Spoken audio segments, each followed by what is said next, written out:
பதில் வைக்க பண்ணுறீங்களா? என்ன சுப்ரீம் கோர்ட் ஓ ஆரம்பிக்கா அது அடுத்த எனக்கு சம்பந்தம் அதான் அவங்க ப்ரெஸ் மீட்டை வைக்கல, அதுக்காக ஆரம்பிக்கலாமா? நீங்க சொல்லுங்க. இப்போ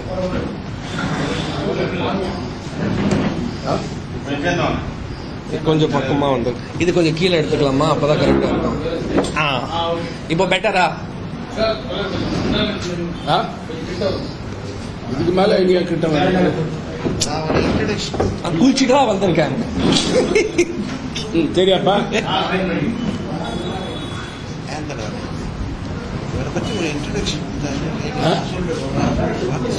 இன்ட்ரடக்ஷன்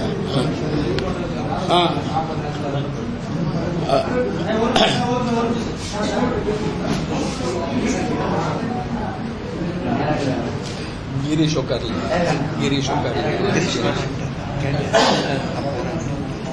கிளம்பிட்டாரா? சரி ஆரம்பிக்கலாமா? இன்றைய தினம் பத்திரிகையாளர் சந்திப்பில் மரியாதைக்குரிய தமிழ்நாடு காங்கிரஸ் கட்சியினுடைய ஒரு முக்கியமான ஒரு தலைவர் திரு மோகன் குமாரமங்கலம் அவர்கள் உங்கள் மத்தியிலே அகில இந்திய காங்கிரஸ் கட்சியினுடைய தலைவர் மரியாதைக்குரிய மல்லிகார்ஜுன் கார்கே அவர்கள் கட்டளை ஏற்று இங்கே வந்து நேஷனல் ஆல் பத்திரிகை சம்பந்தமாக மத்தியில் உள்ள மோடி அரசாங்கம் அமலாக்க பிரிவுத்துறையை ஏவிவிட்டு மரியாதைக்குரிய தலைவி அன்னை சோனியா காந்தி அவர்கள் மீதும் மரியாதைக்குரிய தலைவர் ராகுல் காந்தி அவர்கள் மீதும் பொய் வழக்கு போட்டு அவர்கள் மீது குற்றப்பத்திரிகை தாக்கல் செய்திருக்கிறார்கள். அது சம்பந்தமாக விளக்கமாக உங்களிடம் மோடி அரசினுடைய பழிவாங்கும் நடவடிக்கைகளை எடுத்துச் சொல்வதற்காக திரு மோகன் குமாரமங்கலம் அவர்கள் உங்கள் மத்தியிலே இப்பொழுது தன்னுடைய கருத்துக்களை பதிவு செய்வார்கள். பத்திரிகை நண்பர்களும் அனைவருக்கும் வணக்கம்.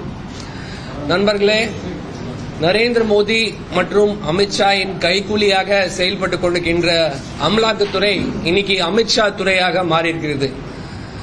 நேஷனல் ஹெரால்டு என்பது சுதந்திர போராட்டத்தில் அந்த போராட்டத்துக்கு ஒரு குரலாக அமைந்து திரு ஜவஹர்லால் நேரு போன்ற பல போராட்ட வீரர்களால உருவாக்கப்பட்ட ஒரு பத்திரிகை. அந்த பத்திரிகை நஷ்டத்தில் இயங்கும் போது காங்கிரஸ் கட்சி கிட்டத்தட்ட 10-12 ஆண்டுகளாக கொஞ்சம் கொஞ்சமா நன்கொடை கொடுத்துட்டு அந்த பத்திரிகையை உயிரோட வச்சிருந்தாங்க. ஏன்னா இது சுதந்திர போராட்டத்துக்கான ஒரு பத்திரிகை. பிரிட்டிஷ்காரங்களுக்கு கூட ஒரு காலத்தில் இந்த பத்திரிகையை தடை செய்தார்கள். அந்த பத்திரிகை நம்ம காப்பாற்றணும் என்ற நோக்கத்துடன் தான் 10 ஆண்டுகளில் கிட்டத்தட்ட 90 கோடி காங்கிரஸ் கட்சி தன்னுடைய பணத்தை அந்த பத்திரிகைக்கு கொடுத்தது. அந்த பணத்து மூலமாக அந்த பத்திரிகையுடைய நிர்வாகம், சம்பளம், அதுக்கு உண்டான செலவுகள் எல்லாமே காங்கிரஸ் கட்சியால தான் அந்த பத்திரிகை நடத்த முடிந்தது. இப்போ ஒரு சில நாட்களுக்கு பிறகு அந்த பத்திரிகையை நம்ம காப்பாற்றணும், ஆனா அந்த 90 கோடிக்கு உண்டான கடன் காங்கிரஸ் கட்சி கொடுத்த கடன் செலுத்த முடியாது. அது தெரிஞ்ச உடனே யங் இந்தியா என்ற பெயர்ல ஒரு நான் ப்ராஃபிட் கம்பெனி, அதாவது அந்த கம்பெனியில் யாருக்கு எந்த பணமே கொடுக்க முடியாது, ஷேர் ஹோல்டர்ஸ்க்கு ₹1 போக முடியாது, அந்த கம்பெனியில இருக்கிற சொத்து கூட அந்த ஷேர் ஹோல்டர் எல்லாம் அந்த பங்குதாரர்கள் அனுபவிக்க முடியாது. இது எல்லாம் நிதர்சனமான உண்மை. அது மூலமாக அசோசியேட்டட் ஜர்னல்ஸ் என்ற ஒரு நிறுவனம், அதாவது நேஷனல் ஹெரால்டு தான் சொல்லுவாங்க அதுக்கு, ஏன்னா பல பேருக்கு அசோசியேட் ஜர்னல்ஸ் தெரியாது. அந்த நிறுவனத்தை நடத்துவதற்கு, வெறும் நடத்துவதற்கு தான், அதுல இருக்கிற சொத்து ஒண்ணுமே அனுபவிக்கிறதுக்கு இல்ல, நடத்துவதற்கு தான் தலைவர் ராகுல் காந்தி, அன்னை சோனியா காந்தி உட்பட்ட மறைந்த அமைச்சர் திரு மோதிலால் வோரா உட்பட்ட பல பேர் பங்குதாரராகி யங் இந்தியாவிலிருந்து அது கையில வச்சாங்க. ஏஜிஎல் அக்வயர் பண்ணாங்க, ஒரு ஷேர் வச்சாங்க. இப்ப அது பிஜேபி என்ன பண்ணுதுன்னா, அமலாக்கத்துறை உங்களுக்கு தெரியும் கடந்த 10 ஆண்டுகளாக நீங்க பார்த்திருப்பீங்க அமலாக்கத்துறையை எப்படி செயல்பட்டு கொண்டிருக்கிறது. ஒரு அரசியல்வாதிகள் மீது போலி ஒரு வழக்கு சுமத்தி அவருக்கு பிஜேபி கட்சியில் சேர்த்து விட்டு கொஞ்ச நாள் கழிச்சு அந்த வழக்கை நிறுத்துறது. எந்த குற்ற பத்திரிகையை தாக்கல் செய்ய மாட்டாங்க, கோர்ட்டுக்கு போக மாட்டாங்க. இப்போ இது எப்படி வந்ததுன்னா, வருமான வரித்துறை கிட்டத்தட்ட 10 ஆண்டுகளுக்கு முன்பு வருமான வரித்துறை 432 கோடி உங்களுக்கு சொத்தான மதிப்பிற்கு இதுல ஒரு ஊழல் இருக்கு சொல்லிட்டு ஒரு நோட்டீஸ் அனுப்புனாங்க. அதுக்கு பிறகு வருமான வரித்துறை கூட எந்த நடவடிக்கையும் எடுக்கல. இது எங்கேயோ கேள்விப்பட்டிருக்கீங்களா? வருமான வரித்துறை ஒருத்தருக்கு 432 கோடிக்கான ஒரு நோட்டீஸ் அனுப்பிவிட்டு தூங்குறது. அதுக்கு பிறகு 10 வருஷம் எந்த நடவடிக்கை எடுக்கல. ஏன்னா அது கூட ஒரு போலி நோட்டீஸ் தான். இவங்க சொல்றதுனாலதான் அந்த நோட்டீஸ் அனுப்பப்பட்டிருது. அது வச்சுட்டு அமலாக்கத்துறை ஒரு விசாரணை தொடங்குறாங்க. என்ன நடக்குது அந்த விசாரணையில? தலைவர் ராகுல் காந்தியை கூப்பிட்டு 55 மணி நேரம் விசாரணை நடத்துறாங்க. அன்னை சோனியா காந்தி கூப்பிட்டு விசாரணை நடத்துறாங்க. எந்த ஒரு ஆதாரமே கண்டுபிடிக்க முடியல. குற்றமே இல்லைன்னா ஆதாரம் எங்கிருந்து வரப்போகுது? நீங்க prevention of money laundering act சொல்லிட்டு அந்த அடிப்படையில தான் இந்த குற்றப்பத்திரிகை தாக்கல் செய்யப்படுகிறது. எங்கே இருக்கு மணி லாண்டரிங்? முதல்ல கிரைம் எங்கே இருக்கு? குற்றம் எங்கே இருக்கு? யாரோ அந்த சொத்துக்கள் அனுபவிச்சாங்களா? அனுபவிக்க முடியுமா இல்லையான கூட கேள்வி கேட்க மாட்டாங்க. பிஜேபி காரங்க இது வச்சுட்டு அந்த குற்ற பத்திரிகை கூட நேற்று முன்தினம் தாக்கல் செய்த அந்த குற்ற பத்திரிகை கூட இதுவரைக்கும் யாரு கைக்கு கொடுக்கப்படவில்லை. காங்கிரஸ் கட்சிக்கு அது கொடுக்கப்படவில்லை, மீடியாவுக்கு கொடுக்கப்படவில்லை. சும்மா போலி கணக்கு சொல்லிட்டு தான் தொலைக்காட்சிகள்ல நம்ம போய் பரப்பணும், காங்கிரஸ் கட்சி பேரை கலங்கப்படுத்தணும், எப்படியே அவங்க பேரு கெட்டு போகணும். இந்த 2G தான் எனக்கு நினைவுல வருது. 2G ஞாபகம் இருக்கா உங்களுக்கு? 1,76,000 கோடி அப்படி பெரிய ஒரு பிகர் போட்டு பேப்பர்ல கொண்டு வந்துட்டே இருந்தாங்க. என்ன ஆயிடுச்சு? அதுல ஏதோ ஒரு குற்றம் நிரூபிக்க முடிஞ்சதா? இல்லையே, எல்லாமே வெளியே வந்துட்டாங்க. அதுல குற்றமே இல்லை சொல்லிட்டாங்க. அதே மாதிரி மறுபடி அமலாக்கத்துறையை தவறான பயன்படுத்திட்டு 5,000 கோடிக்கான சொத்து, 10,000 கோடிக்கான சொத்து என்று பொய்கள் அப்படியே பரப்பிக் கொண்டிருக்கிறார்கள். அவங்க கூட வருமான வரித்துறையை 432 கோடிக்கான சொத்து சொல்லும் போது, அதிகாரப்பூர்வமா சொல்லும் போது, எந்த அடிப்படையில் 6,000 கோடிக்கான சொத்து சொல்றாங்க? யாரு கைக்கு ஏதோ ₹1 போயிருக்கிறதா? அன்னை சோனியா காந்தி அக்கவுண்ட்ல ஏதோ பணம் போயிருக்கிறதா? இல்ல தலைவர் ராகுல் காந்தி அக்கவுண்ட்க்கு ஏதோ பணம் போயிருக்கிறதா? அப்படி ஒண்ணுமே இல்ல. அந்த வந்த சொத்து கூட, அதுல வந்த வாடகை கூட அந்த நேஷனல் ஹெரல்ட் பேப்பர் நடத்துவதற்காக தான் பயன்படுத்திக் கொண்டிருக்கிறது. அப்ப எங்கிலிருந்து இது ஒரு வழக்கே வருது? இது முழுக்க முழுக்க பழிவாங்கும் செயல். தலைவர் ராகுல் காந்தி தொடர்ந்து பாரதிய ஜனதா கட்சி மற்றும் RSSக்கு எதிராக துணிச்சலுடன் எந்த அச்சமில்லாமல் அவங்க எதிர்க்கும் போது வேற வழி இல்லாம ஏதோ ஒரு போலி கேஸ் போட்டா அவர் கவனம் ஆயிடுவாரு, அவர் சுத்த மாட்டாரு, மீண்டும் மீண்டும் குஜராத்துக்கு செல்ல மாட்டாரு என்ற நோக்கத்துடன் தான் அமலாக்கத்துறை இந்த குற்றப்பத்திரிகை தாக்கல் செய்திருக்கிறார். இதுல ஒரு குற்றம் கூட இல்ல. உண்மையா சொன்னா இது ஒரு கேஸ்ல நீங்க ஒரு ஃபர்ஸ்ட் இயர் லா ஸ்டூடெண்ட்க்கு கூட நீங்க இந்த கேஸ் எடுத்து கொடுத்தானா அவர் சொல்லுவாரு, இது என்ன, இது ஒரு கோர்ட்டோட நேரத்தை வீணாக்குவதற்கு ஒரு வழிதான். இதுக்கு மேல இதுல தகவல் கூட சொல்றதுக்கு ஒண்ணுமே இல்லை. உண்மையா சொன்ன அவ்வளவு போலியான ஒரு வழக்கு. ஆனா தொலைக்காட்சிகள்ல தொடர்ந்து இது பத்தி விவாதம் நடத்திட்டே இருக்காங்க. குற்றப்பத்திரிகை கையில வைக்காமல், கேஸோட உண்மையான விஷயங்கள் தெரியாமல், எந்த ஒரு ஆதாரம் எந்த ஒரு முகாந்திரம் இல்லாமல் தான் நடத்துறாங்க. இப்போ உங்களுக்கு இதை பத்தி ஏதோ கேள்வி இருந்தால் தயவு செய்து கேளுங்கள், நான் உங்களுக்கு விளக்க சொல்றேன்.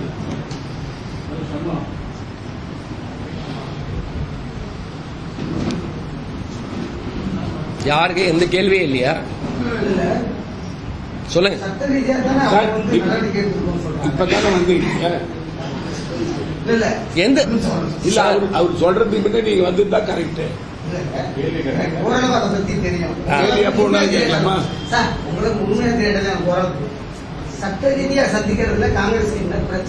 ஒரு பிரச்சனை இல்லைங்க. முதல்ல குற்றப்பத்திரிகையே நீங்க காங்கிரஸ் கட்சிக்கு அனுப்பி விட்டா தானே காங்கிரஸ் கட்சியால ஏதோ செய்ய முடியும். அந்த குற்றப்பத்திரிகை நீங்க கோர்ட்ல தாக்கல் செஞ்சிருக்கீங்கன்னு தகவல் வருது. மீடியால அந்த குற்றப்பத்திரிகை சார்ந்த சில விஷயங்கள் அப்படியே பரவி கொண்டுட்டே இருக்குது. யாருக்கே தெரியாது. நமக்கு தெரிஞ்சு வருமான வரித்துறை நோட்டீஸ் வச்சுதான் நம்ம பேசுறோம். அதுல 432 கோடி மதிப்புள்ள சொத்து தான் சொன்னாங்க. இந்த 5000 கோடி எங்கிருந்து வருது? அது மட்டும் இல்ல, தலைவர் ராகுல் காந்தி பேருக்கு இவ்வளவு பணம் போயிருக்கிறது, அன்னை சோனியா காந்தி பேருக்கு இவ்வளவு பணம் போயிருக்கிறது, எல்லாம் போய் பேசிட்டே இருக்காங்க. முழுக்க முழுக்க போய் கோர்ட்ல நேற்று தான் ஜட்ஜ் கைக்கே போயிருக்குதுங்க குற்றப்பத்திரிகை. அவர் கூட இன்னும் படிக்காம இருப்பாரு. குற்றப்பத்திரிகை அமலாக்கத்துறை கொடுக்கறதுனா அது கொடுக்கணும். நீங்க யார் மீது குற்றம் சொல்லிங்கன்னா அது கொடுக்கணும். அது எங்கே இருக்கு? அது இன்னும் வரவே இல்லை. அதுக்கு பிறகு நான் உங்களுக்கு நேஷனல் ஹெரிடேஜ்ல அதோட வரலாறு என்ன இருக்குதான் சொன்னேன் நான் இதுக்கு முன்னாடி. அது சொந்த போராட்டத்தில் ஆரம்பித்து ஒரு பேப்பர், ஒரு பத்திரிகை. அதுல இருக்கிற சொத்து எல்லாம் சொந்தமா நீங்க பயன்படுத்த முடியாது. கிட்டத்தட்ட 6-7 மாநகரங்கள்ல அந்த சொத்து இருக்கு. லக்னோ தவிர, ஒரே ஒரு மாநகரம் தவிர மற்ற எல்லா மாநகரில் இருக்கிற சொத்து லீஸ்க்காக தான் பயன்படுத்திக்கிறோம். ஃப்ரீ ஹோல்ட் லீஸ் கிடையாது. அதாவது சொந்தமா அதை வைக்க முடியாது. அது மீடியாக்காக தான் நடத்தணும். அதுல வந்த காசு எல்லாமே அந்த பேப்பர் நடத்துவதற்காக தான் பயன்படுத்தணும். அந்த அரேஞ்ச்மெண்ட்ல தான் யங் இந்தியா அசோசியேட் ஜேர்னல்ஸ்ல ஒரு பங்கு வச்சாங்க. அது எல்லாமே டாக்குமெண்டா இருக்குங்க. யார் வேணா பார்க்கலாம். இப்ப ஏன் இந்த நேரத்தில் இந்த தேதியில தான் குற்றப்பத்திரிகை தாக்கல் செய்தது தெரியுமா உங்களுக்கு? கடந்த ஆண்டு 365 நாள் முன்னாடி அமலாக்கத்துறை, வருமான வரித்துறை போயிட்டு இது சொத்து எல்லாமே நம்ம ஃப்ரீஸ் பண்ணும், அபகரிக்கணும், இந்த சொத்து எல்லாமே யங் இந்தியா இல்லைன்னா நேச்சுரல் ஹெரிடேஜ் பயன்படுத்தக்கூடாது சொல்லிட்டு ஒரு ஆர்டர் வாங்கினாங்க. ஆமா, சரி, வருமான வரித்துறை அவங்களுக்கு ஆர்டர் கொடுத்துட்டாங்க. ஆனா ஒரு கண்டிஷன் போட்டாங்க, நீங்க ஒரு ஆண்டில் இந்த விவகாரத்தில் ஒரு குற்றப்பத்திரிகை தாக்கல் செய்யணும். 365 நாள் ஆயிடுச்சு. ஐயோ, ஒண்ணுமே செய்யலையே, ஒரு ஆதாரம் இல்லை, ஒண்ணு இல்லை, எப்படி குற்றப்பத்திரிகை தாக்கல் செய்ய போறோம், எப்படி சார்ஜ் ஷீட் ஃபைல் பண்ண போறோம் சொல்லிட்டு உடனே கடைசி நாள் சார்ஜ் ஷீட் எழுதிட்டு கொடுத்துருக்காங்க. இதுதான் நடந்திருக்குது. அந்த 1 year எக்ஸ்பயர் ஆகுறதுனால தான் இவன் வந்து உடனே இப்படி பண்ணிருக்காங்க. ஏன்னா பிஜேபி கூட பிஜேபி காரங்க கூட பேசி நீங்க கேட்டிருப்பீங்க, ஒரு தேர்தல் இல்ல, ஒண்ணுமே இல்ல, நீங்க எல்லாம் சொல்லுங்க தேர்தல் நேரத்தில் தான் நம்ம அமலாக்கத்துறையை தவறா பயன்படுத்திக்கிட்டோம், இப்ப தேர்தலில் தான் நம்ம ஏன் இப்படி செய்வோம், உண்மையதான் நடத்துறாங்க. அப்படி இல்ல, இந்த 1 year டெட்லைனால தான் இது நடந்திருக்குது. இது சட்ட ரீதியா நாங்க சந்திப்போம். ஏன் சந்திக்க மாட்டோம்? கண்டிப்பாக நீதிமன்றத்தில் நம்ம ஜெயிச்சுதான் வெளியே வருவோம். ஆனா இதனால எவ்வளவு நஷ்டம் ஏற்படுது, எவ்வளவு போய் பிரச்சாரம் பண்ணிட்டு காங்கிரஸ் கட்சிக்கும் காங்கிரஸ் கட்சி தலைவர்களும் பேரை அவங்க கெடுத்துறதுக்கு முயற்சி பண்றாங்க. அதனால அதெல்லாம் இந்த விஷயத்துல உண்மை என்ன போய் என்ன அதை விளக்குவதற்காக தான் உங்களுக்கு வந்திருக்கேன். வேற என்ன கேள்வி இருக்கு கேளுங்க.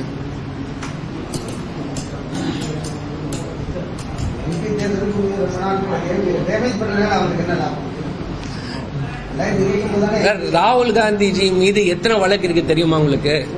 தொடர்ந்து அவன் வழக்கு போட்டுட்டு தானே இருக்காங்க. அந்த இது அவர் ஒட்டுமொத்த பிற்பட்ட மக்களை அவமானப்படுத்தி பேசினாரு சொல்லிட்டு அவர் எம்பி பதவி கூட நீக்குவதற்கு முயற்சி பண்ணாங்க. கொஞ்ச நாள் அதுல ஜெயிச்சுட்டாங்க அந்த ஃபர்ஸ்ட் வழக்குல. அதுக்கப்புறம் தான் அது ஸ்டே ஆயிடுச்சு, முடிஞ்சது. சோ அவங்க தொடர்ந்து காங்கிரஸ் கட்சிக்கு எந்த விதமான ஒரு லாபம் கிடைக்கக்கூடாது. காங்கிரஸ் கட்சியோட தலைவர்கள் நீதிமன்றத்துக்கு சென்று வர வேண்டியது இருக்கு. அவங்க அரசியல் செய்யக்கூடாது, அவங்க கட்சியை கவனிக்க கூடாது. இது எல்லாம் திசை திருப்பதற்கு தான். அப்ப இது எல்லாம் ஒரு பேச்சு பொருளாக்கணும். நாட்டில் நடக்கின்ற மற்ற விஷயங்கள் பத்தி யாருமே கவனிக்க கூடாது. டெய்லி தொலைக்காட்சி விவாதங்கள்ல இதே ஒரு விஷயம் பத்தி நம்ம பேசிட்டே இருக்கணும். இது எல்லாதான் நோக்கம் அவங்களோட.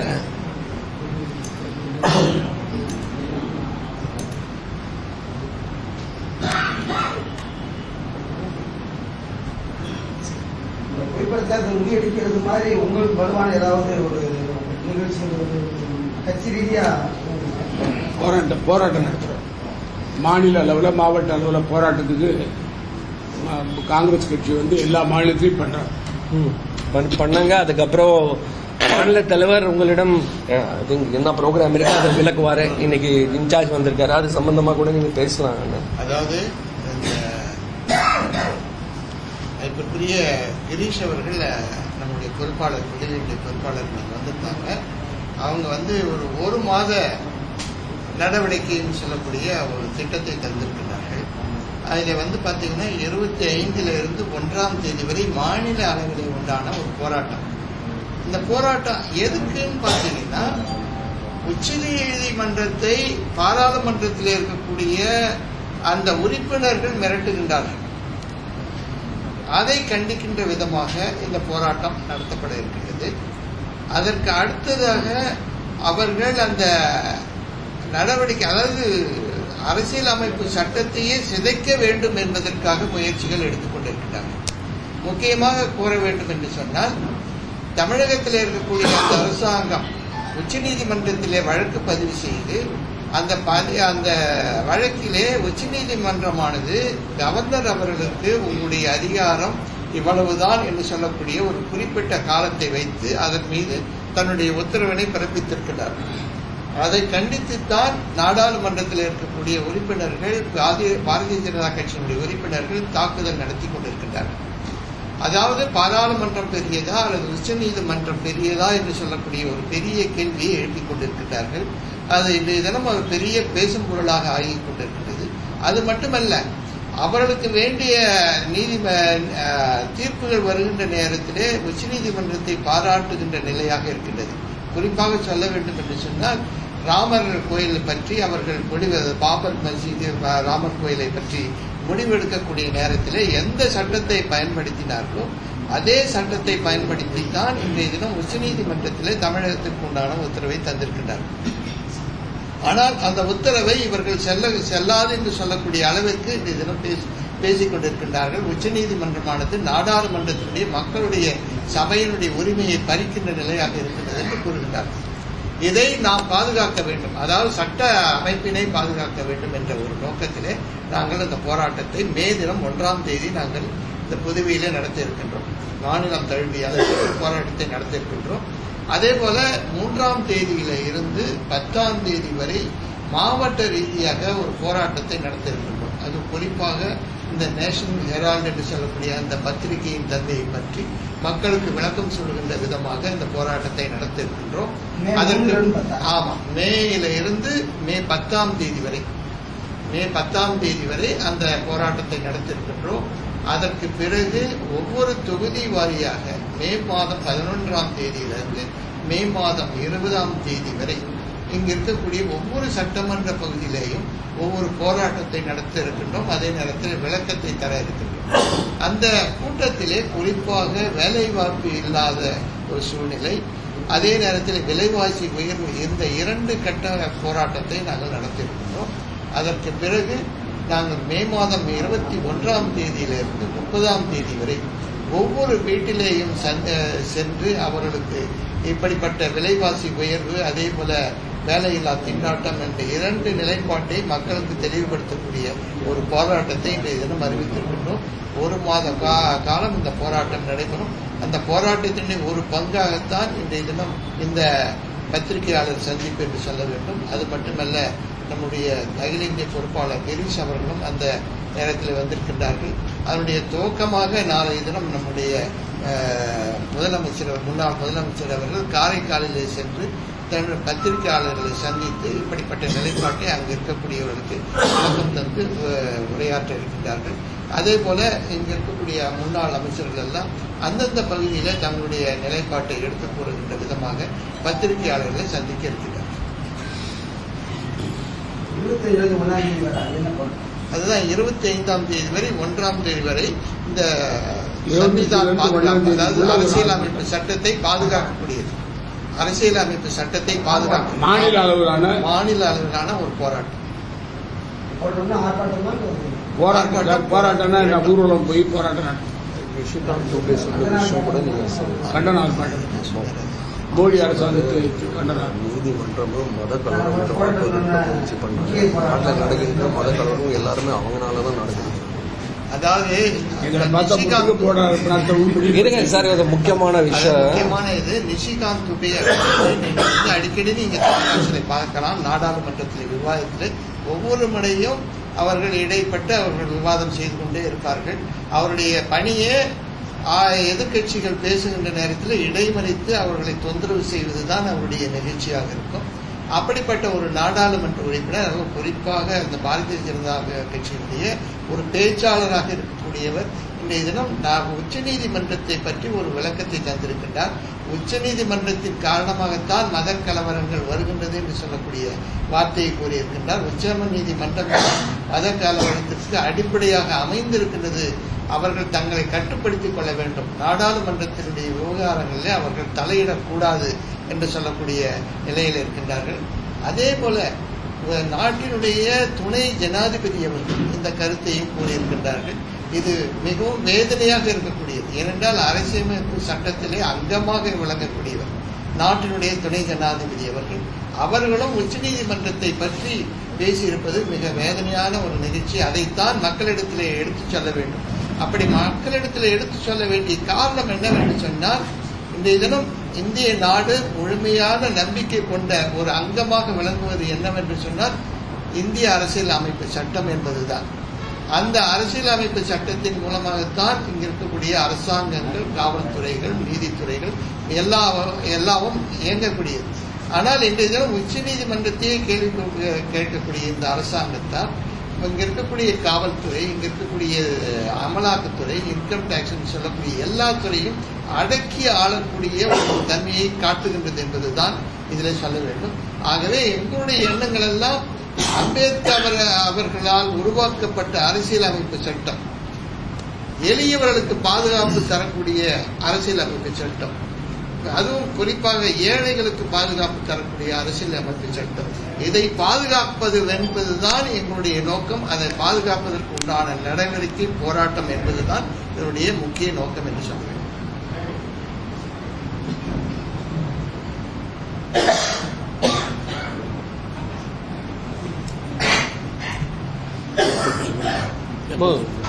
எப்போ போறீங்க? 5 மணி ஃபிளைட் மறுபடியும் தான் சென்னை போல.